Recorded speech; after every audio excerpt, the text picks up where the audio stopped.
Series 17 of Thomas and Friends did a lot of things for the show when it first aired in 2013. It brought on a new animation team, a new narrator, and most importantly, a new writing staff led by new head writer Andrew Brenner. Thus began the Brenner era. Gone was the routine of the Three Strikes formula implemented into every episode story like the last 4 series in a row before it. Now was the time to write stories where the strength lies in character interactions and their individual personalities. Misty Island and the Logging Locos? Gone. We'll never hear about them again, except when we did. Ooh, I know! Going to Misty Island? But amongst the overabundance of the narrator, the animation, while being a welcomed change, was still not the greatest, and some of the plots feeling a bit wonky. There's something that I think goes unnoticed about Series 17, as far as I can tell at least, and that is the fact that this is the final breath of the characters we know now as the Cameo crew: Charlie, Stafford, Scruff, and Flynn.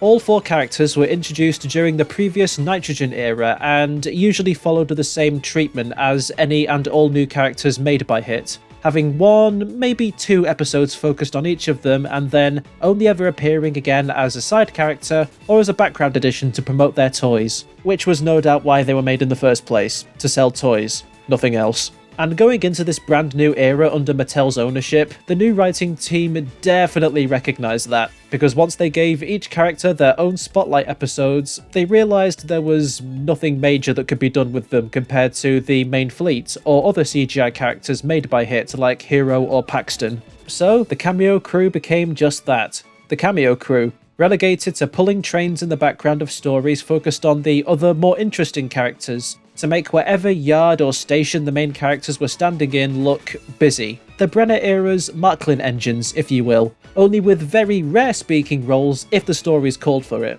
No, we're not here to talk about episodes like Charlie and Eddie, Thomas and Scruff, Welcome Stafford, or Fiery Flynn. His firebox was on fire. Okay, maybe a little, because what the fuck even is that episode? But mostly we're here to discuss when Charlie, Scruff, Stafford and Flynn were all given solo stories for the first and last time in the Brenner era of Thomas. I've never really talked about CGI Thomas in depth before, and originally I was waiting for that time to be when we get to Hero of the Rails in the review series, but after a recent discussion about Charlie with my friend Dirty Percy, which, I know, Charlie isn't exactly high art for an in-depth conversation at 1 in the morning, it got me curious. That, and I think this video will be a solid placeholder until my Railway Series Ranked for Beginners video is ready to take up my entire external hard drive when I export it. Let's take a look at the Cameo crew in Thomas and Friends Series 17, starting with Charlie.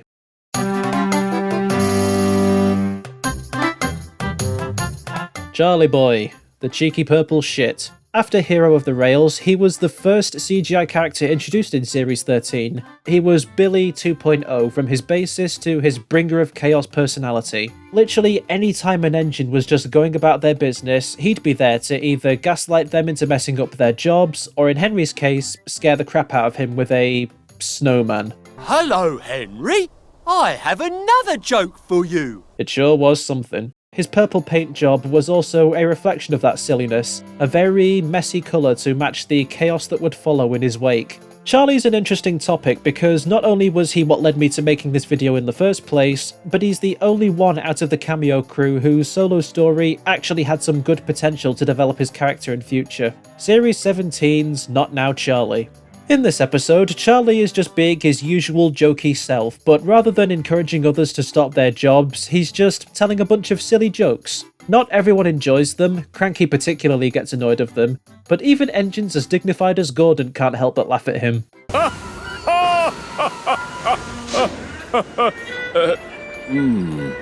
I like this retooling of his character, honestly. His role of being the distraction that makes others give in to peer pressure was fine for the Nitrogen era, but for the more realistic, mostly realistic, Brenner era, he's just the guy who knows a lot of jokes, and almost everyone on Sodor knows him for that. The class clown of Sodor, so to speak. Until one day, Charlie sees an elephant wandering around in the open and onto the tracks. The problem is when he tries to tell the other engines about it, they just think it's him being silly because he was joking about elephants before. Not now, Charlie! Not now, Charlie! Not now, Charlie.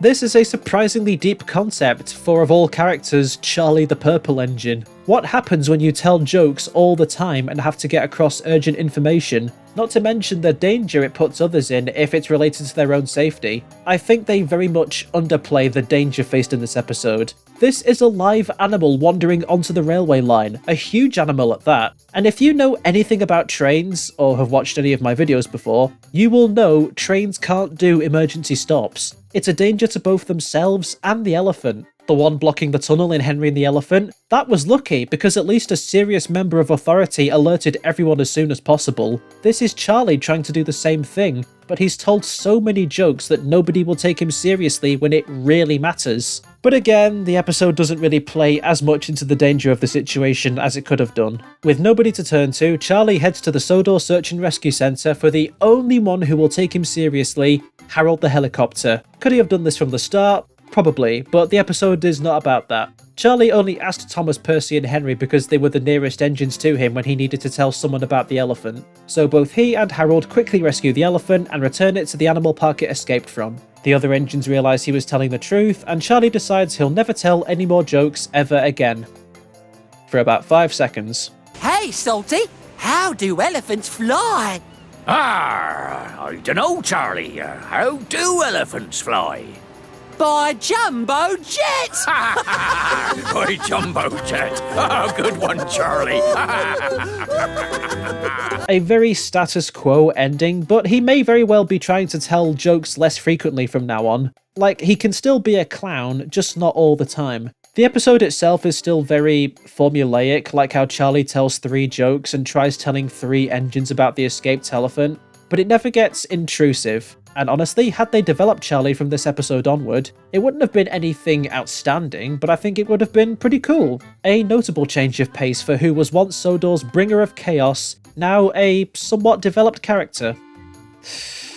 Well, I guess I should talk about the others, because oh boy. Even with a new writing staff, these guys are still just nothing characters.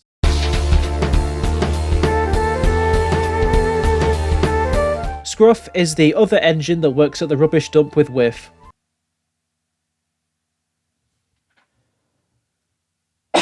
Weirdly, there is some continuity with Scruff's makeover and his only spotlight episode in Series 14 that introduced him, Thomas and Scruff. In that episode, Thomas thinks a dirty engine like him can't be useful, so he goes to get some soap and brushes to clean him, despite the fact that he literally just talked with Whiff in the same episode. But anyway, Scruff is scared of being cleaned and so goes into hiding. Only when Thomas promises to take him to the waste dump does he come out of hiding to work with Whiff.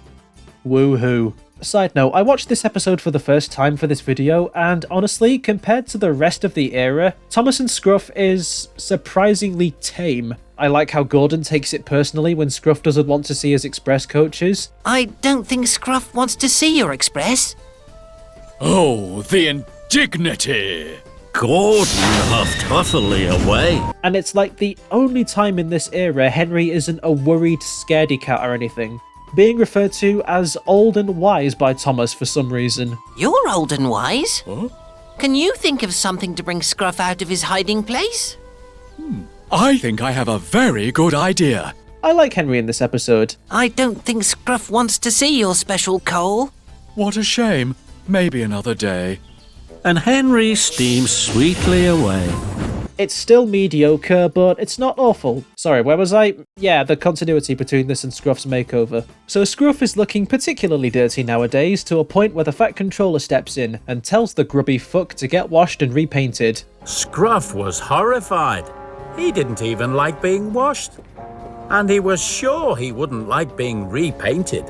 Which Scruff absolutely hates until he sees his own reflection. Everyone praises him for his fresh new look, but he doesn't want to spoil it by shunting rubbish trucks, and so goes on an unemployment job search, basically. This is where once again a 3 strikes formula comes into fruition, with Scruff asking 3 engines if he can do their jobs, to which they all decline. But to give it some credit, I like that it's Gordon who finally gets through to Scruff. One, because having watched Thomas and Scruff before this, I like to think that Gordon is still pissed at him for not wanting to see his coaches, and so now it feels like he's saying, oh, well, you didn't want to see my express then, you can't have it now, fucker. And 2, Gordon says that if he can't do the job he's assigned to do, shunting rubbish trucks, then he's not really useful. You may be shiny and clean, but if you don't do your job, then you're not a really useful engine anymore.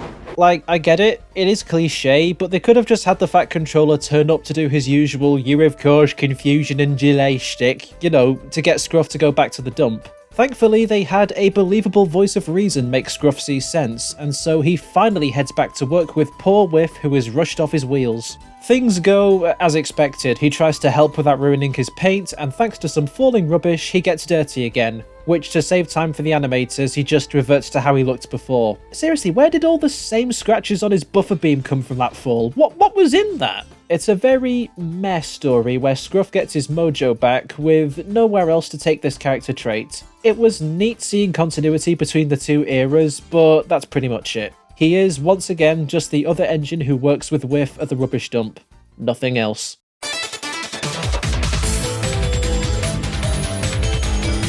Stafford is an electric engine powered by a single battery. And judging by his introduction in Welcome Stafford, this motherfucker is running on a flimsy-ass AAA battery from a corner shop because he runs out of power all the goddamn time. He also talks with a northern accent, which I especially appreciate with the way he pronounces battery. I'm an electric engine. I have a battery, not a boiler. When I were a lad round here, old rich people, them's as could afford 4 wheels on the car, they all had larders. Lardy-dars, we called them. You didn't want to take one of them, I tell you that for no. They were built like tanks.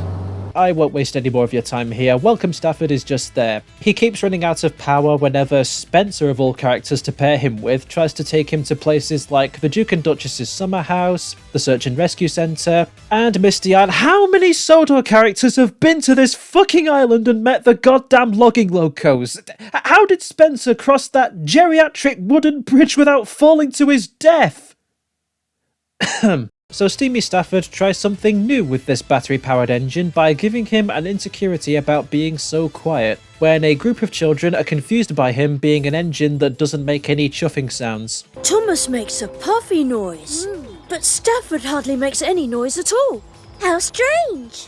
Okay, that's a reasonable premise, which I think is relatable for many kids. If today's kids are brought up with a show of mostly talking steam engines and so associate all engines with that design and sound, to see and hear an engine like Stafford make no noise at all would be rather alien to them, and their very blunt expression of how strange it is can make engines like Stafford feel like they're missing out on making other people happy the only way steam engines can. The thing is, the episode doesn't really develop that concept into a really meaningful way. Thomas and Percy just tell Stafford to make puffing and chuffing sounds with his mouth. His sounds draw the attention of other people and engines who genuinely believe he sounds like a steam engine, or they're just saying so out of pity. Your guess is as good as mine. And he's asked to do a job which he messes up from making too much noise, scaring Farmer McCall's lambs away. He learns to appreciate what makes him unique and rescues the lambs nice and quietly. The main issue with this story is the pacing. I summed up that whole story in about a minute, and yet it drags the whole way through. But I appreciate the attempt to give at least something to his character. I think there's definitely some potential you can get from a battery-powered engine, but what we had here was passable. Oh shit, I completely forgot he gets mentioned in Series 24, when Kenji gets converted to run on a battery pack. Yes, Stafford is battery-powered, and he can shunt cars in the yard. You can be really useful, just like him. Oh, I like that. Crazy, huh?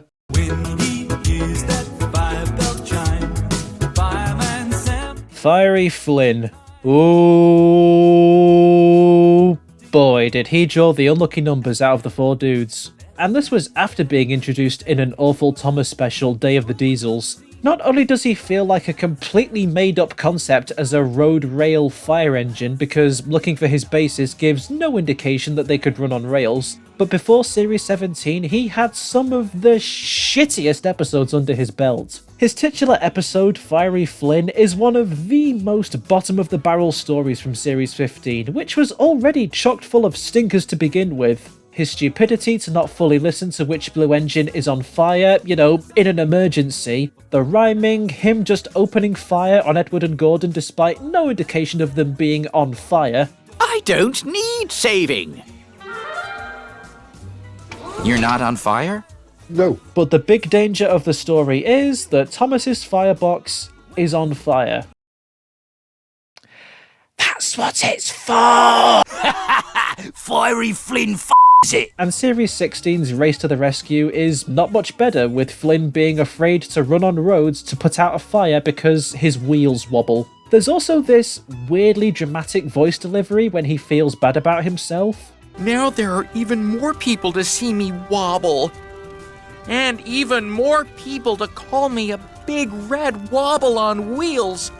I can't go onto the road.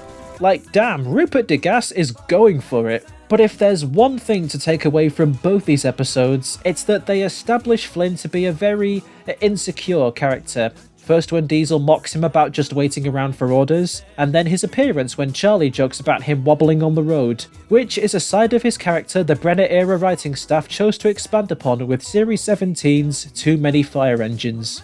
Some inspectors are being shown around the island by the Fat Controller, and when he takes them to the search and rescue centre, they question the need for having both Flynn and Belle on the island as fire engines. Yeah, I was originally going to mention Belle as part of this cameo crew, but she actually has more appearances and speaking roles than Flynn, even getting a speaking role at the very end of the show with Series 24. I guess an engine with water cannons using water from her boiler that she needs to keep moving was less ridiculous than Jupiter from Fireman Sam running on the rails.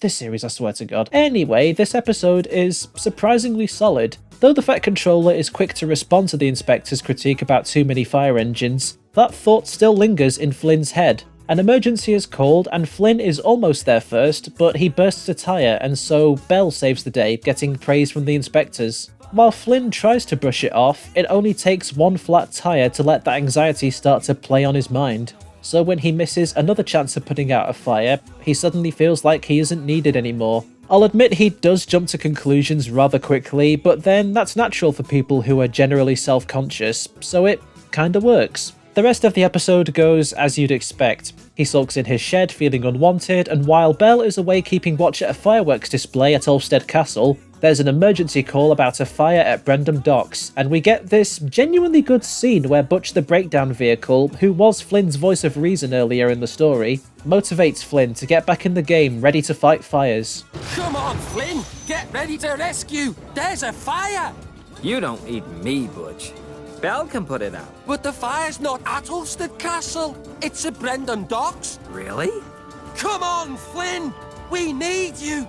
Okay, I'm ready! Fiery Flynn to the rescue!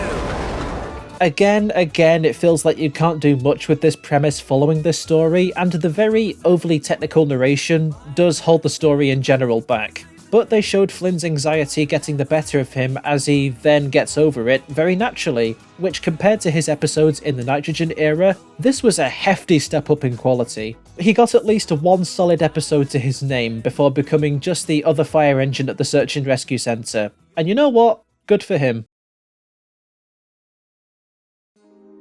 The 4 episodes that these guys got in Series 17 feel like finales for each character, like the writers already knew going in that these characters had no sticking power and wrote these episodes in ways that wrap up their stories. Which, as a guy who wants to be a writer one day, I totally respect that. Sometimes you can only do your best when trying to make characters work in whatever stories of a series you're writing for. And while looking back, the only one I see potential for was Charlie, you also have to consider the time that these stories were written. A new Thomas and Friends series every year is no easy task, and when there's a deadline to meet, you want to make the job fun. And if there's characters like these guys where their story potential is very limited because they were only meant to sell toys, it's only natural to just drop them in favour of more interesting ones. I mean, Wilbur Awdry himself did that in his stories, going several books without a single appearance from Thomas because he found other characters more interesting to write about. But I like that the Brenner-era writing staff didn't completely disregard them.